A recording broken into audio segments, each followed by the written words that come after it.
Coming up on today's edition of Locked On Eagles, we take a look at the NFC standings after Thanksgiving. Is DeVonta Smith having a down year in 2022? Also, Haason, Reddick, and Javon Hargrave on a historic pace this year. All that and more on today's Locked On Eagles. You are Locked On Eagles, your daily Philadelphia Eagles podcast. Part of the Locked On Podcast Network, your team every day.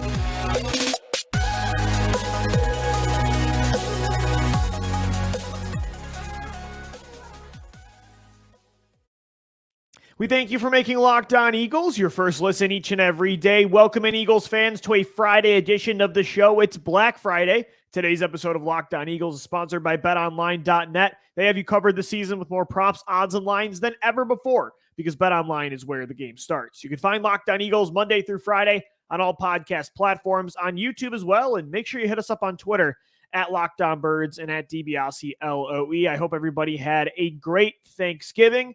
Turkey, beer, football, what's not to love? One thing, though, I'm sure you guys didn't love was the result of those games. Obviously, Bills-Lions doesn't really impact things as much, although Detroit looks very competitive over the last month. They took the Bills all the way down to the final minute. Makes that win against Detroit week one for the Eagles look a little more impressive. But after that, not ideal for the Eagles when it comes to the final two games, the results. The Dallas Cowboys and the Minnesota Vikings both won. The Cowboys beat the New York Giants, so not awful in the sense that the Giants were second in the division at 7-3. They dropped to 7-4 now, so one of those NFC East rivals drops a game in that race behind the Eagles. But Dallas winning, they're 8-3, and I think that's not ideal considering if you wanted the Cowboys or Giants to be matching the Eagles' pace or at least close behind. I think we prefer it to be New York because I think we all agree Dallas is the more legitimate team when it comes to an actual threat to this division in the playoffs. If you were to play them, I think 99% of anybody listening to the show would rather play the Giants or rather deal with the Giants for this division than the Dallas Cowboys. I think Dallas clearly has more talent. Is Dallas a Super Bowl contender? I'll believe it when I see it. 7 years with Dak Prescott, one playoff win. But at the same time, if one of those two NFC East teams were going to turn into a legitimate contender and threat to the Birds, it would be Dallas. So the fact that they won that game, definitely not ideal. And then the Minnesota Vikings beat the New England Patriots last night. Nelson Aguilar tried his best to help out his old friends in Philadelphia. Jalen Mills did not. He got beat pretty bad yesterday and allowed one key touchdown. So not ideal in the sense that both the Cowboys and Vikings, who are arguably the second and third best team in the NFC behind Philly, did win those games for sure. So post-Thanksgiving, not a great result. But at the same time, what I still will say, after watching the Cowboys, watching the Giants yesterday, even watching the Minnesota Vikings really struggle and have the New England Patriots keep pace. And the Patriots are 6-4, but I think they're one of the pretenders of teams that are over 500 with Mac Jones and just not a lot of talent on that roster. Minnesota barely beat that football team. I was watching both games and I still came to the conclusion that of all years for the Eagles to be 9-1, they are very lucky based on who the other top teams in the NFC are still from a ceiling standpoint. I think this year compared to past years, the Eagles really did get a bargain with who they have to compete with. Yes, record-wise, Minnesota and Dallas, they're right there. Minnesota is now 9-2. Dallas is 8-3. Minnesota's a game and a half behind, considering tiebreakers. Same with Dallas here. They're right behind you in the division race with just one less win. But at the same time, I think you look at those other top teams in the NFC this year compared to last year and the year before. You look at the Los Angeles Rams when they won a Super Bowl. You look at the Tampa Bay Buccaneers last year or the year in 2020 when they won it all. You look at the Green Bay Packers the past 2 years with MVP Aaron Rodgers and Devontae Adams. You look at those three teams at their ultimate ceiling compared to the Minnesota Vikings at their ultimate ceiling, the Dallas Cowboys at their ultimate ceiling, the New York Giants at their ultimate ceiling. You look at pretty much even Tampa Bay this year. You look at all of those teams, and yes, record-wise, they're right there with Philly. That's why all these wins are so important, and you can't get comfortable at 9-1. But back to that conversation of when it comes time for the playoffs, and it's one game, sudden death, right? Do or die, or you go home. In that way, the Eagles, I love who they have to deal with in the conference this year versus past years. I don't think Dallas and Minnesota are your prototypical top tier teams in a conference. I still believe that after watching them. Do they have a lot of talent?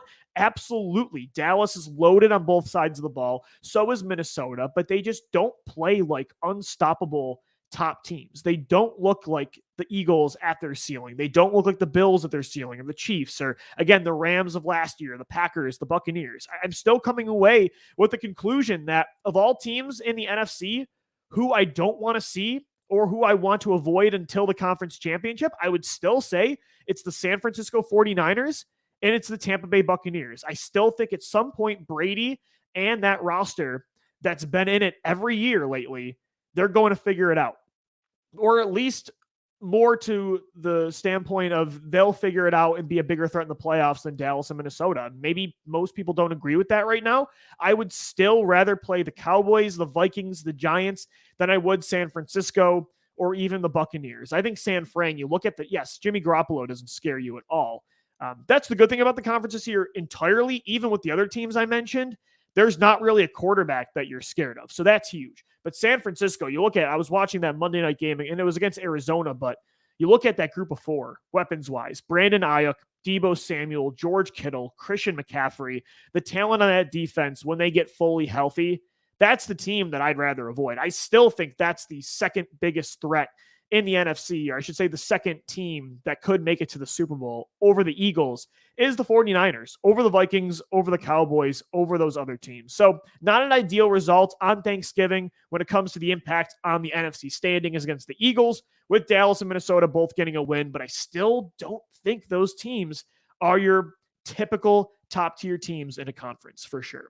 Guys, coming up next right here on Locked On Eagles, I want to get into an interesting question that I saw posed on Twitter that had to do with second-year receiver DeVonta Smith. Is Smith having a disappointing year through 10 games? We'll get into that coming up next right here on Locked On Eagles. And guys, today's episode of Locked On Eagles is sponsored by Prize Picks Daily Fantasy. I love Prize Picks. I'm a big traditional fantasy football guy. I have my league with my boys that I've been in since 2009, but I really needed to switch things up over the past few years, and that's where Prize Picks has come in. This is how it works. You pick 2 to 5 players, and if they score more or less than their Prize Picks projection, you put up to 10 times your money on any entry, and it's no competing with other people. It's more peaceful, honestly. It's just you versus the projection available. Prize Picks offers projections on any sport you watch. That includes, of course, the NFL, college football, the NBA, MLB, NHL, PGA. You got college basketball with men's and women's, soccer, of course, the FIFA World Cup's going on right now, esports, the WNBA. You can think of anything, and it's there at Prize Picks. MMA, boxing, disc golf, cricket, all that and more. Entries can be made in 60 seconds or less. It's that easy. Safe and fast withdrawals as well. Currently operational in over 30 states and Canada. Download the Prize Picks app or go to prizepicks.com to sign up and play daily fantasy sports. First-time users can receive a 100% instant deposit match up to $100 with the promo code LOCKEDON. If you deposit $100, Prize Picks is going to give you $100. If you deposit $50, they'll get you $50. Don't forget to enter the promo code LOCKEDON at sign up for an instant deposit match up to $100. We thank you so much for making Locked On Eagles your first listen each and every day, guys. Make sure your second listen is the Locked On Sports Today podcast. From the games that matter the most to the biggest stories in sports, go beyond the scoreboard and behind the scenes with local experts and insight only Locked On can provide. Locked On Sports Today, available on this app, YouTube, and wherever you get your podcasts. I want to get into something that I saw on Twitter yesterday, and I want to get your thoughts on this. Make sure you hit me up on Twitter after you listen to the show, at Locked On Birds and at DiBiase, LOE. Is DeVonta Smith having a disappointing season? That is a question that I saw posed yesterday, and I saw kind of a back and forth conversation. And I get some people's perspectives from like expectations versus what he's actually doing, the type of plays he's making week in and week out. I think some people, I understand why they think he might not be having the year 2 breakout that somebody like Jalen Waddle is right now with the Miami Dolphins. But at the same time, is DeVonta Smith having a disappointing season? I don't think at all. Look, DeVonta Smith this year, he needs listen to this. I saw this from our good friend Jeff Kerr over at CBS. He tweeted this yesterday. DeVonta Smith, over the final 7 games of the year, he needs 37 more catches to have the most receptions of any Eagle in their first 2 years. DeVonta Smith is not having a disappointing season. Sure, are there games where against Detroit and against Pittsburgh, A.J. Brown takes over? Absolutely. Are there games where Dallas Goedert takes over, like against Jacksonville and against Houston? Absolutely. But at the same time, DeVonta has still been a go-to weapon in this offense, even at full strength. DeVonta Smith has more 6+ reception games than A.J. Brown, Dallas Goedert, Quez Watkins, anybody on this offense. He also leads the team in receptions right now with 52. He's on pace for 23 more catches this year versus his rookie year last year. So he had 64 receptions last year. This year, he's on pace for a team high 87. So DeVonta, you look at the way he separates still with his elite route running on the outside in the slot. I mean, look at how he was turning guys inside out against Indianapolis last week. That was some awesome route running. I was nerding out watching DeVonta separate against press man, off coverage. You see the breakout games that he's still having. Week 3 against Washington, that was the best game of his career. I think that was as good as what A.J. Brown did against the Steelers and against the Lions. DeVonta is still a go-to weapon in this offense. And I think, this is where I'll say I want more from Smith. It's his yards per reception. Last year, he ended the season with a 14.3 yards per catch average. This year right now, he's at 10.8, almost 4 yards less per catch than just a year ago. Is that his fault? No. But I think I want more deep shots for DeVonta. And you saw they almost hit on one against Indianapolis. Jalen Hurts fit that in a bucket to DeVonta. It was going to be a really tough catch. He almost brought it down against Stephon Gilmore down the right sideline. But I think those deeper completions is where they're kind of lacking. And I think sometimes it's because A.J. Brown's getting those looks, Quez Watkins getting those looks. The offense overall just aren't taking those shots. You also see they're just using him in different ways this year. DeVonta Smith has been used a lot in the screen game. You're seeing him in the slot more, being used in the intermediate areas of the field, over the middle. So I think DeVonta's been very effective this year in the role that he's been playing. I think, the one thing, though, I'd like to see more of that's been a little disappointing is that you're not getting the chunk yardage from Smith that you did last year. And again, I don't think most of that is his fault. But that's definitely the area I would want to see improved. This year, again, he's on pace for 23 more catches than last year, right? From 64 to 87. But at the same time, he's only on pace for 34 more total yards. Last year, he broke the rookie record for most yards in a single season for an Eagles rookie receiver with 916 yards. However, this year, he's only on pace for 950. So 23 more catches, but only 34 more yards. Again, his role is different, but he was so good last year down the field, contested catch-wise, creating separation with speed, with elite route running. You're still seeing that this year. You saw all the deep shots against Washington. He should have had like a 92-yard catch against Houston for a touchdown. He separated, but Jalen Hurts just missed him. They just missed on the connection in Indianapolis. So I think it's going to come together and you're going to see more of that. But that's definitely the area I would like to see improved, certainly. But overall, is DeVonta Smith having a disappointing year? Not at all. You knew these guys were going to almost kind of have to take turns. Like, you look at, for an NBA analogy, the Golden State Warriors when they had Kevin Durant. Sometimes it was Steph Curry's night. Sometimes it was Klay Thompson's night. A lot of the time it was Kevin Durant's night.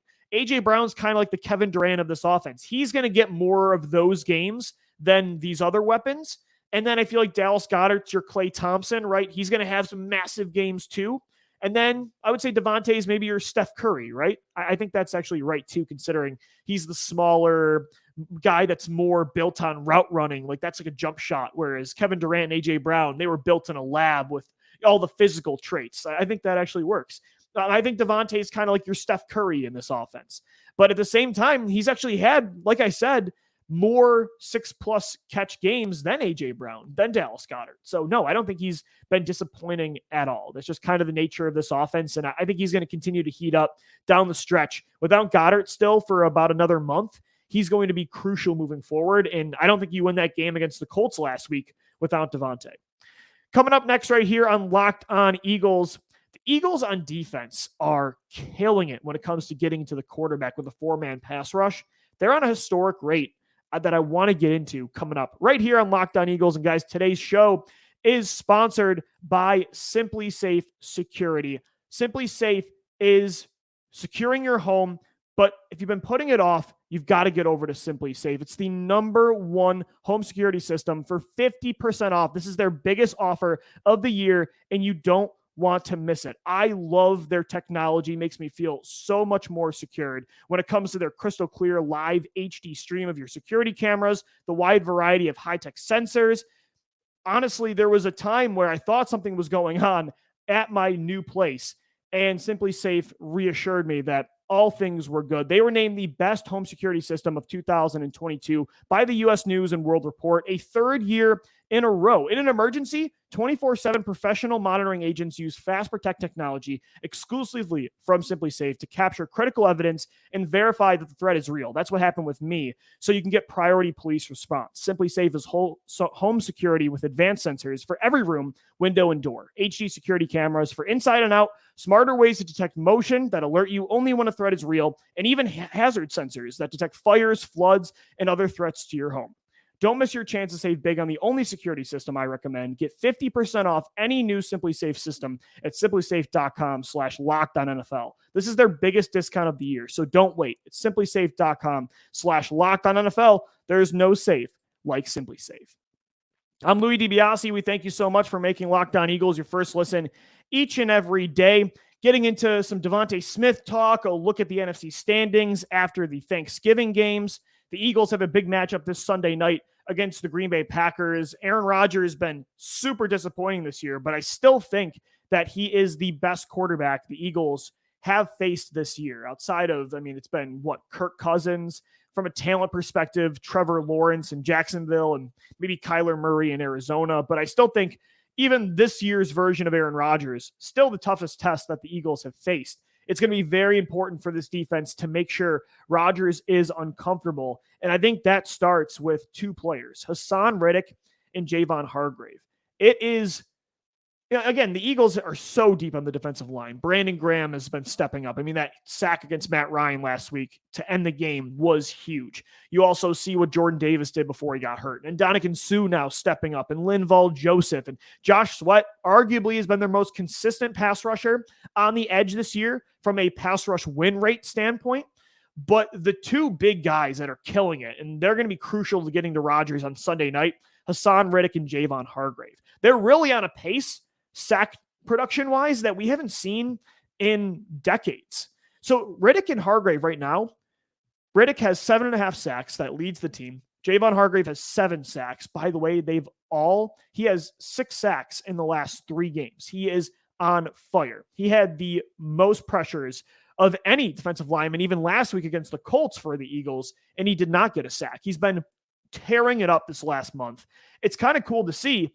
The Eagles have not had this kind of pass rush production in a while. Again, from a sack standpoint, yes, 2018, Fletcher Cox was incredible. So was Brandon Graham. And those 2 years, you had Chris Long and Michael Bennett coming in, Vinnie Curry and Derek Barnett, Malik Jackson even, and Timmy Jernigan on the inside. But this would be, Reddick and Hargrave are both on pace for over 10 sacks this year. That would be the first time that's happened for Philadelphia, where 2 pass rushers have had double-digit sacks since 2011, when Trent Cole and Jason Babin did it. Yeah, I bet you're all cringing when you heard the name Jason Babin. He had 18 sacks that year. Trent Cole, I believe, had 11 or 12 as well. That was the last time you've seen two Eagles have double-digit sacks. Even the last time you saw a guy on the edge like Haason Reddick that's had double-digit sacks, Connor Barwin back in 2014.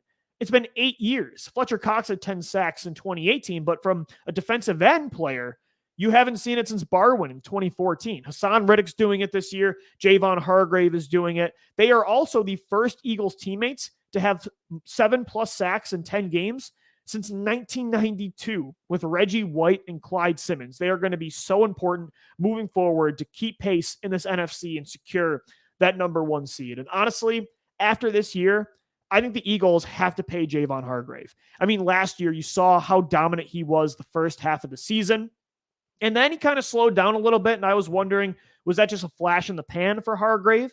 Well, seeing what he's been doing this year as well, from a pass rush standpoint on the inside, this is not a fluke. He is one of the best pass rushing defensive tackles in the NFL, and I can't imagine the Eagles, considering how much they prioritize that, philosophy-wise, from a roster building perspective, I cannot imagine they would let one of the best pass rushing defensive tackles go this year. I just can't imagine it. I think they're going to pay Hargrave in the offseason.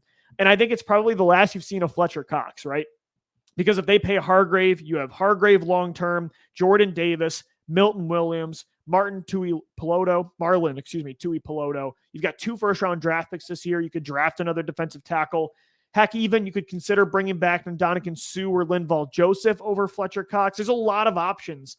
And I thought maybe, heading into the year, I thought maybe you bring back Fletcher Cox over Javon Hargrave after this season. I thought maybe he'd be a cheaper option, and I didn't think the gap between them production-wise was really that substantial, but now it looks like it absolutely is. I think it's imperative that they pay Hargrave, and they don't want to just be fine at the defensive line. They could let Hargrave walk and have Jordan Davis, Milton Williams, Tuipulotu. They could draft a guy and just go super young, but I don't think they want to do that. And they want to have at least one proven stud veteran on that inside, and you already have that guy in Hargrave. I think of all these free agents, there are a lot of them, right? Chauncey Gardner-Johnson, Marcus Epps, James Bradbury, Kazir White, TJ Edwards, Brandon Graham, Miles Sanders, Isaac Seumalo, of all these players that need new contracts this offseason from Howie Roseman, if they're going to spend big on a non-quarterback this year, I think it's going to be Hargrave. He has earned it. He has been dominant. Him and Haason Reddick have been your top 2 guys when it comes to rushing the passer. All right, guys, that's going to do it for today's edition of Locked On Eagles. We will see you Sunday night after the game. Eagles-Packers, the Eagles wearing all black, black helmet, black jersey, black pants. They rarely ever lose in that look with those uniforms. So going to be an exciting game on Sunday Night Football at Lincoln Financial Field. We'll be back for the postgame show after the game. Hit us up on Twitter at LockedOnBirds and at DBLCLOE. You can find our show on all podcast platforms, on the Odyssey app, Apple, Google Play, Spotify, everywhere. YouTube as well, to see my beautiful Italian mug on YouTube. Subscribe to the channel, and we thank you as always for making Locked On Eagles your first listen each and every day. Make sure your second listen is the Locked On Sports Today podcast. All the news across the world of sports in under 30 minutes, free and available wherever you get your shows. As always, thank you for downloading. Thank you for watching and listening to Locked On Eagles, and let's go Birds.